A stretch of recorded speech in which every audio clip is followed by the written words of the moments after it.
Hello everybody and welcome to the Human Echoes recap for Westworld Season 2 Episode 8. This one's called Kiksuya. Now for those of you who don't know, Kiksuya is a Lakota word. Lakota is the Native American language spoken by the Ghost Nation in the show, and it means remember. Now before we get too far into this, I do want to apologize.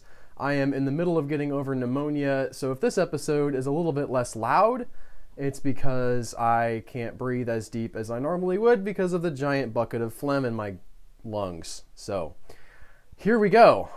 I'm going to get back to hydrating after this. We start things off with the Man in Black having survived the shootout because you can't kill off the Man in Black. As he says in this little intro, not yet anyway, right? He doesn't die here. He doesn't get killed off in some random, like, confluence of events that he has no control over, because that would make the audience feel bad. And by God, we don't want to do that. I'm being snarky about this. I really do wish that some of the writing was a little braver as far as the chaos in the narrative. It feels like there's some characters that have plot armor just because they're popular characters. And that happens in almost every TV show, but Westworld doesn't have to have that, I don't think. But he gets picked up by the Ghost Nation, specifically by a guy named Akechita. Akechita. I'm gonna call him Ake from now on, or Eke, Ake. Ake. I'm gonna call him Ake, and he drags the Man in Black back. He remembers him and sort of his crimes, as do many of the hosts now, sort of have their memories back. And when he gets back to the camp, we find that Maeve's daughter is also there, and she's also still alive and safe. Hasn't been shot, hasn't been harmed at all. It turns out, when the Ghost Nation took her, it wasn't like a aggressive, like, kidnapping type thing. It was a save her from the QA team kind of thing. Meanwhile, Lee is carting around Maeve in the facilities, and he's trying to take her to the techs to get her sort of rescued from her at death's door state, right? She's got all this valuable tech, he says, in her, and they need to save it because she's able to communicate with the other hosts. She's able to push out these commands through the neural network. This woman is something special, and you need to help her out. Now, we find out later in something that's a little bit, in my mind, a little bit out of character for Lee, that he's actually trying to save Maeve, that he's bringing to her to them with all this information about the stuff that she can do in the hopes that they will see this and repair her. And remember, there's no backups anymore because the cradle has been destroyed, I think, at this point in the narrative. The actual physical Maeve is the only one who's going to have this, so if she dies before they get this info, they're not going to get it back. It's a legitimate, like, strategy to want to get to this info that Maeve has. The thing that confuses me is why Lee had this sort of turn of opinion and sort of wanting to help her after, like, just the last episode he was calling for the QA team to come and take everybody out and rescue him. This is the woman who was holding him captive, so why is he suddenly on her side now trying to get her help? I don't fully understand that. However, someone in one of the comments threads pointed out that Lee designed the Hector character, Maeve's lover, sort of after the ideal version of himself. And maybe in that, in sort of seeing Hector be willing to lay down his life and do anything for Maeve, he's been a little bit inspired to be a better version of himself than he already was. I'd like to think that anyway. And Maeve is another one of these characters that's almost certainly got some plot armor. She's not going to die just like on a bed as they take her data away. She's going to go out in some kind of blaze of glory. I thought it was going to be this week, honestly. I was expecting a different kind of blaze of glory towards the end, but we'll get to that. We then get into sort of the meat of the episode. What we were teased last week with this side quest, side story, I don't know how to describe it, the side narrative, I should say, of, like, the plot you've known has been going along in this direction, and there's another plot that's been going along, boop, just kind of bumping up against it occasionally, but its own separate thing. And we are dealing with this Lakota guy, Ake, who starts out, just in the greatest situation. Like, his Indian Native American tribe is just hanging out, like having a nice life out on the rolling prairie or whatever. This is sort of before the park launch, and he is enjoying his wife and his life, and everything is good.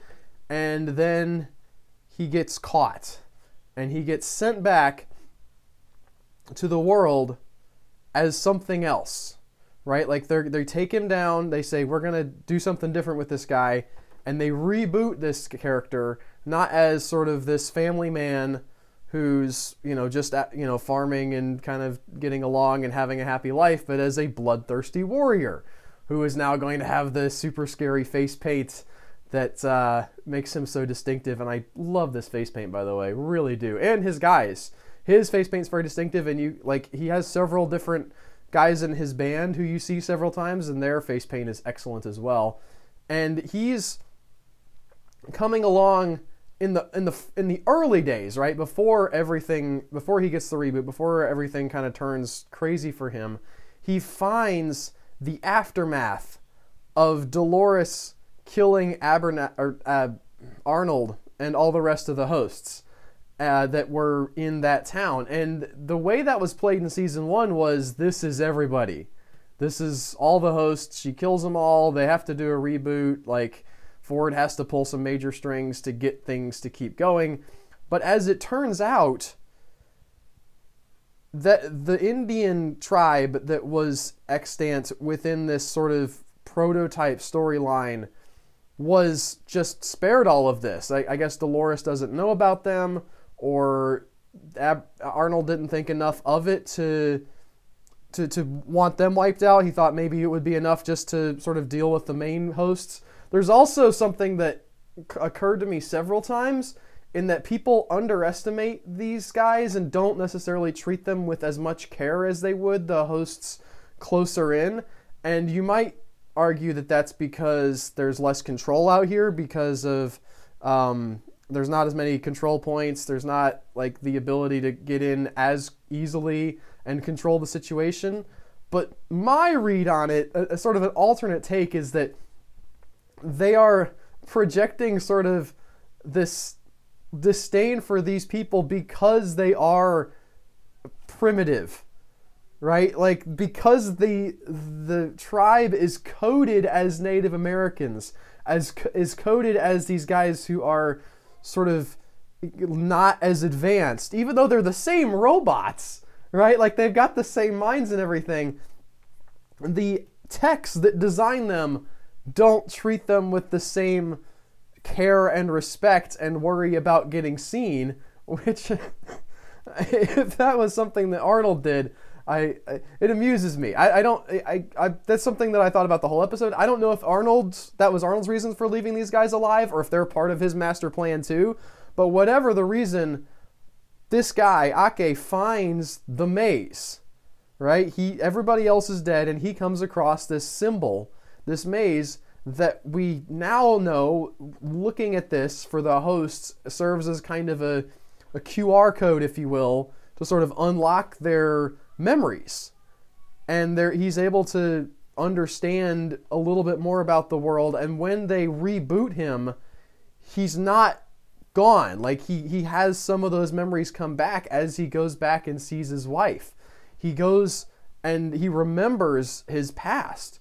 And the other trigger for this, in addition to seeing the maze, was he's out there and he finds Delos' son, whose name I've forgotten at the moment, but the dumb one, essentially, the guy who was such kind of a narcissist in series 1, and now that they're found out that William was a lot harder than he gave him credit for, and was gonna be a lot tougher of an opponent. Last we saw of him in this world, he had been sent off naked on his horse into the wasteland, and now Ake finds him, and he says, by the way, one thing that was interesting to me about this interaction, when he finds him, he's stuttering in a way that felt very much like when the human reboot hosts are stuttering, right? When you're trying to implant a human mind into a robot body and it goes bad,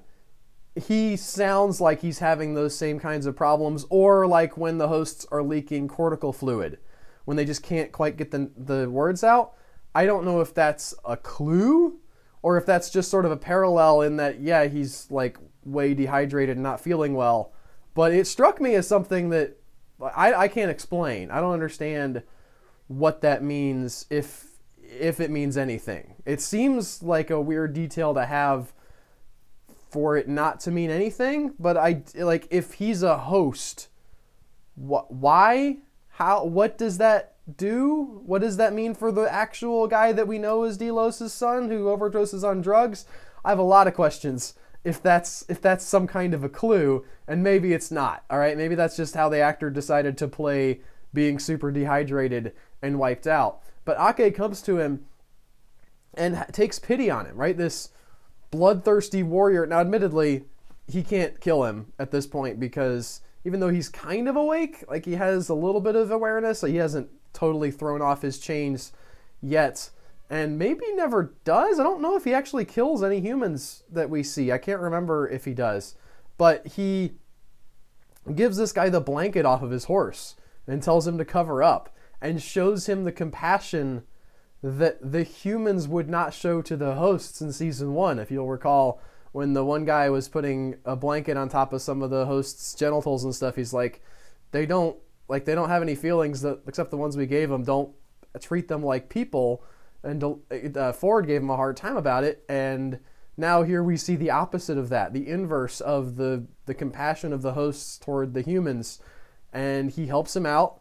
And we know that he gets out, right? But he doesn't actually give him a ride or anything. He's just sort of, I guess, found there eventually by security. This whole episode raises a lot of questions about how tightly the park was run and how much oversight there was over the hosts, because this guy gets to walk all over the place doing whatever. The Delos' son gets to almost die of dehydration. I don't know how they would track that exactly, but I assume if you go in the park, they must have like a little chip in you that would, make sure that your blood pressure's still okay and that, you're not having like a diabetic attack or something, so they don't have deaths in the park unrelated to just the sort of experience of the park. But maybe they're just trying to let it play out. Maybe they've got an eye on him and they know, no, he's okay. He's just being dramatic or whatever. But this guy goes on, and in this same moment, right, as he's processing this thing that he's heard, that this is the wrong world from Delos' son, he flashes back to his past. He remembers this better, calmer, simpler life that he had before he was turned into this warrior, and he rides out and finds this giant open gash in the ground where the Delos Corporation is building more narrative, or putting in more stuff, and it doesn't look like nothing to him, right? He actually, he sees it, he processes it, he gets that, like, this is a new thing. This is something that I don't know about, and this world I've just been told is not real. Again, sort of cascading on the implant of the maze. All of these little events add up to Ake understanding that there's something else in the world. And he doesn't fully, I think, grasp what Dolores grasps. Dolores has seen the outside, and I guess Ake has too, right? We've seen him in the pitch scene to Delos on, what we want to do. He shows up there, so I guess he has seen the outside world, but we don't see him remember that. Dolores has a very specific, very clear understanding of like who the humans are, what's been done to them, and what escape and sort of winning looks like. Ake doesn't seem to have that same mindset. In a lot of ways he's different than Dolores, but one of the ways that he's different is that his perception of the outside world is more of like it's a spirit realm almost, or that he's in a spirit realm. He spiritualizes it in a sense. He doesn't he doesn't look at himself and say, I am a robot, but who is also a person. He just knows that there's multiple worlds and there's doorways between the worlds. And honestly, I worry that it's not going to work out well for him, because I've seen what the other world looks like, and it's not, like, great. I mean, if he gets down, he does manage to go into the underworld later on. He gets himself killed, and he wanders around there, and I don't know about you guys, but I would rather be in, like, the upside of Westworld than sort of down in all the weird glass rooms with the creepy robots that are frozen. That's just my take. But he does, you know, he's in his journey of self-actualization. He goes back to his tribe. He kidnaps his wife. And this raises some questions for me. He's trying to get his wife back, right? And we have this same dynamic of Maeve and her daughter, where Maeve is like a, you know, has been programmed to love her daughter, and she goes to get her, and there's another woman there. Here is another case where we have multiple people who remember loving the same person. So he steals his wife away. She has a new husband now. And in his narrative, he's been programmed to love her. The show has not yet made a statement on this, and it's interesting to me, the idea that we're going to treat these emotions as the real thing, right? Like these human robotic, but you know, these connections, these relationships are the reality that make up our world. Whether or not the world itself is real, connections between humans are real. And yet, the nature of the park means that multiple people can have that same connection, right? Because his wife's new husband, I would assume, actually loves her in the same way that Ake loved her. I mean, you could be convenient and write in that, like, nah, he didn't really care. But that's just a cop-out. Because somebody somewhere has, like, multiple people who have been programmed in the same relationship to them. You know, multiple moms that have been programmed to love the one child, and if they all decide that they really, really care for that child, then how does that sort itself out? And it gets, like I said, even more messy when you're talking about romance and, you know, who's married to who. This society, if everybody wakes up, it's going to be a mess. It's going to be so confusing. But he bonds with her. She remembers, she says the thing to him that they used to say to each other, take my heart, no, you take mine. And they sort of are starting to build their life again, and then the techs show up. And they're like, the one thing they do in this episode is they serve as a plot driving element to take this woman away from him and let him realize what's going on. Because as he self-actualizes, it's not just himself that he starts to understand. The miraculous thing about this episode is that Ake looks out into the world and sees other people suffering too, and empathizes with that, and decides not just that he's going to get revenge for himself, but that he is going to lead as many people as possible into a better place, into a place where this kind of loss doesn't happen anymore. And he does, try to find his wife. He, as I mentioned earlier, gets himself killed. They're, I guess, working on a shoestring staff at this point, just sort of assuming everybody's going to be cool at the park. So hasn't been killed in 10 years, right? Like he's been alive. And in the time that he's been alive, by the way, he meets Maeve and her daughter, specifically little Maeve, whose name I don't know. But Maeve's daughter gives him a drink as he's sort of on the brink of death, helps him nurse him back to health, and he makes a connection with them, which is going to play in later. But eventually he says, okay, I've been everywhere, I can't find her, I'm going to go the one place I haven't gone yet and die. And when they get his body down in the cavern, as it were, they scan it and they find out, wait a minute, this guy hasn't died in like 10 years, which is just impressive, I would say, for this character, for anybody to last 10 years in the park. I mean, even if you're a human, you would think that, something bad would happen, just an accident or something. But this guy has been doing really well for himself in his search for his wife, trying to get back what was his. and they give him the update, right? He's from way back when the park was first started, and they like, okay, well, we got this giant update. And as the update is loading, he goes off and wanders around the underground facility and finds his wife's body. And here is where we get into something that the show has sort of implied is possible, but hasn't really dealt with until this point, is that these bodies are just like bodies. And you can have minds swap from body to body. We've already seen people get reprogrammed, but there's absolutely no reason why you couldn't have a mind in one body transferred over to a mind in another body, because they're robots, essentially. So one of the powers of being a robot is you can change the software in them and not just update it, but just say like, okay, we're going to install this in somebody else. And it made me question in this scene, what happens if we have somebody update these people? And then we get a payoff for that later, where actually, well, I won't get to that yet. I'll let it fold out as the episode does.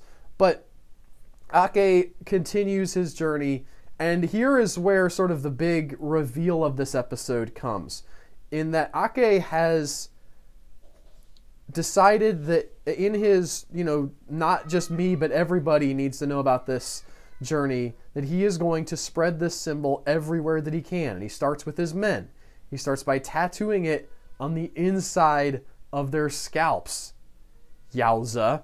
And he starts by going back to the woman and the girl who rescued him back when he was about dead but didn't want to be yet, and showing them the symbol. And at first it's just written in blood on a rock, which, I mean, Ake, my dude, like, you later on he says something about how the intentions can be mixed up, but I'm pretty sure writing messages in blood, in still wet blood, is mostly a universal just no.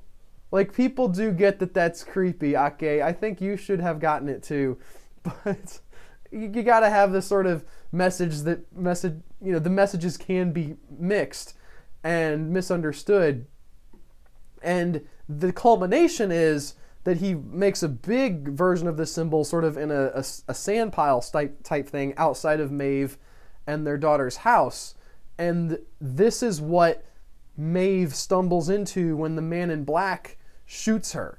So there's all these different sort of things that we thought we understood before that we're learning about are different now, like the fact that he's not menacing them, he's just checking in on them, and then the fact that it was him that drew the maze outside their door and sort of woke Maeve up.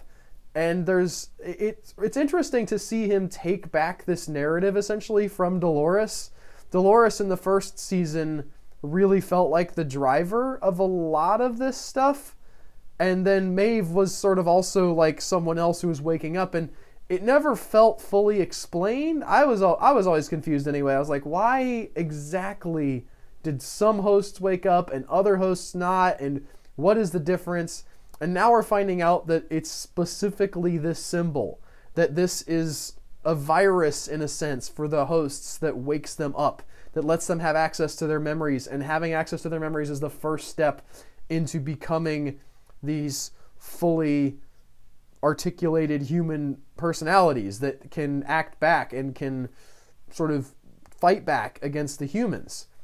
And I also wanted to say, he doesn't ever, I guess the maze takes more the more you look at it, because he gets reset a couple of times, or no, I'm sorry, he gets reset the one time at least, and goes back to his people, and he doesn't have memory loss after that, so I don't know exactly how the maze works, because he says sometimes people would die and they would come back and they would have to have it re-taught to them, which it is not his experience, so I don't fully grasp the mechanics of that, or I may have missed something, but that's what the comments are for, so you guys can set me straight.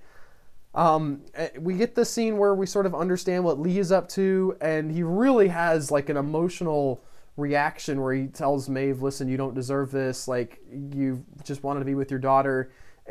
As I mentioned earlier, it seems a tad out of character for Lee, but on the other hand, I really like the idea of a storyteller falling in love with his own story, like becoming so enamored that he's swept along with the story that he himself has crafted.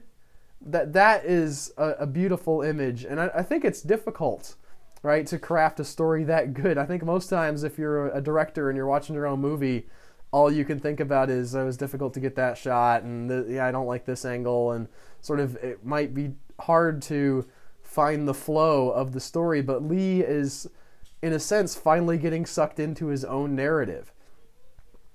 Ake meets Ford, which is, in my mind, like the best scene in the episode. Obviously, Anthony Hopkins, great actor.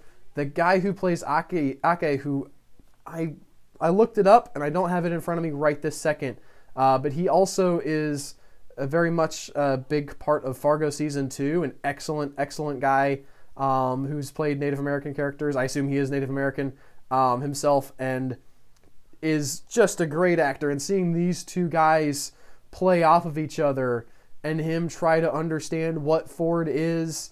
And again, you sense that there's almost like a spiritualism.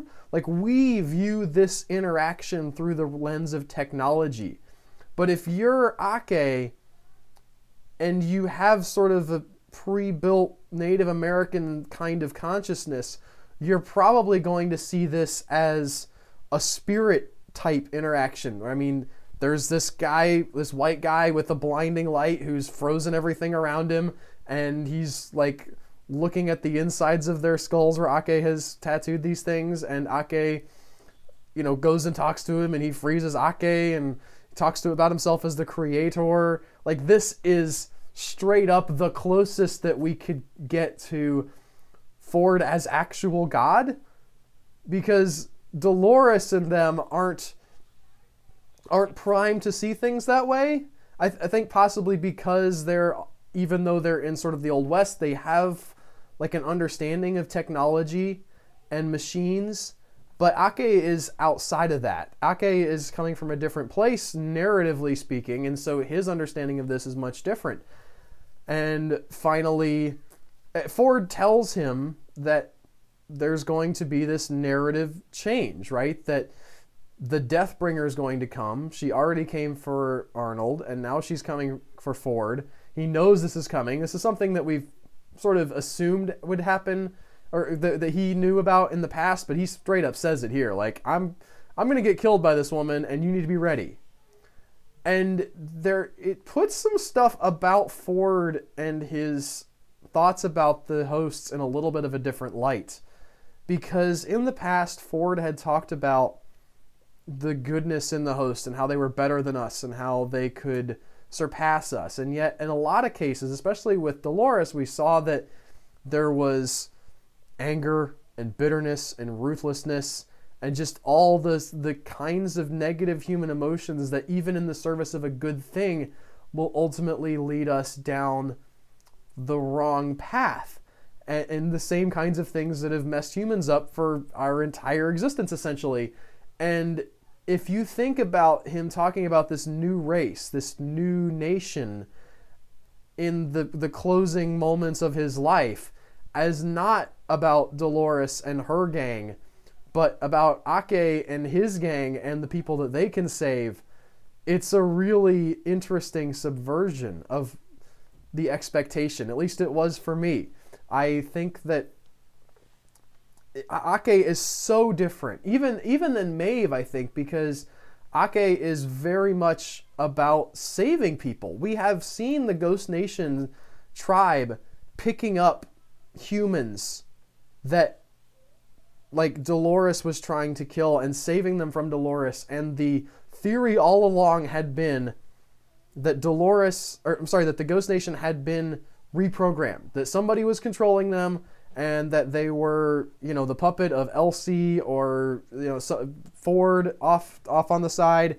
And the fact that this action is their idea, that they are seeing this action taken by Dolores and saying, nah, we're not dealing with this. We're not putting down our captors. We're not destroying our masters. We're going to save as many as we can, even those we hate, right? They pick up the man in black and bring him back. Now, granted, arguably it's to torture him, but at least keeping him alive for as long as possible. And they are the force for good in this conflict, essentially. I really hope that this is not just a one-off, okay? I don't assume that we're just gonna like abandon Dolores or anything, but this needs to be a part of the narrative going forward in a major way. If this tribe is not like basically equal screen time with Dolores and her gang, I'm gonna be a little bit disappointed. Not equal, I mean, you know, there's a lot of different plots to measure around, but if they're just like, okay, well, now we explain where the good stuff came from and Dolores kills them all, that's not gonna be cool with me, guys. I'm not gonna be okay with that. We wrap things up with a couple of really interesting things. The Man in Black is claimed by his daughter, who convinces the Lakota people to let her have him because she's going to do much worse things to him than they ever could. I don't know what that means, and it is rather delicious that she is speaking their language to them in front of him, telling them what she's going to do to them, and he can't understand a word of it because he never bothered to learn. Never learned the language. It's a delicious irony to me.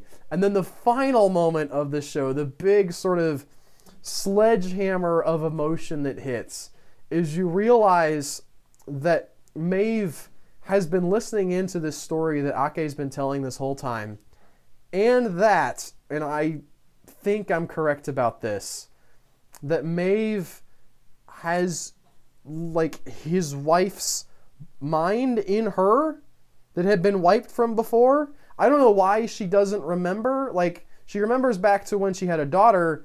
I don't know why she wouldn't go all the way back to when she was with the tribe. But that was my read of it, is that she got his wife's memory.